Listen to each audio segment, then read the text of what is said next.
تو وہ انبیاء کی شخصیت ہے، پیغمبروں کی شخصیت ہے، جو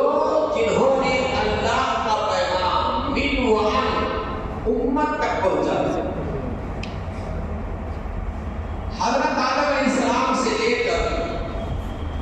حضرت عیسیٰ علیہ السلام تک آنے والے تمام پیغمبروں، خصوصاً آخری نبی یار گھما دے وہ سب کو محسنی ثانیہ گھما کے رہے قائد اعظم در یتیم نبی رحمت جناب محمد رسول اللہ صلی اللہ علیہ وسلم کے احسانات امت محمدیہ پر اس قدر ہیں اس کو شمار نہیں۔ تمام نبیوں پر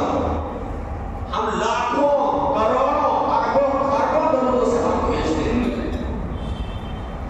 خاص طور پر آخری نبی پر صلی اللہ علیہ وسلم، آپ کے ازواج مطہرات، صحابہ صحابیات، تابعین تابعات، بزرگان دین جنہوں نے اسلام کی سربلندی کے لیے ہر طرح کی قربانیاں جان و مال کی پیش کی۔ اللہ ہمارے اسلاف صحابہ تابعین بزرگان دین کی قبروں کو نور سے بھرے۔ حدیث میں آتا ہے پیارے نبی صلی اللہ علیہ وسلم نے ارشاد فرمایا من صلی علیہ واحدۃ صلی اللہ علیہ وسلم، جو مسلمان میرا نام آنے پر ایک بار اس میں درود و سلام بھیجے گا، جو مسلمان میرا تذکرہ ہونے پر ایک بار درود و سلام بھیجے گا، بدلے میں اللہ تعالیٰ 10 رحمتیں نازل فرمائیں گے۔ اور دوسری حدیث میں پیارے نبی صلی اللہ علیہ وسلم نے یہاں تک فرمایا ہے کہ سب سے بڑا بخیل کنجوس وہ مسلمان ہے جس کے سامنے میرا تذکرہ ہو، میرا نام لیا جائے اور میرا تذکرہ ہونے پر وہ مجھ پہ درود و سلام نہ بھیجے، اس سے بڑا بخیل کوئی نہیں۔ گویا کہ آخری نبی کا مقام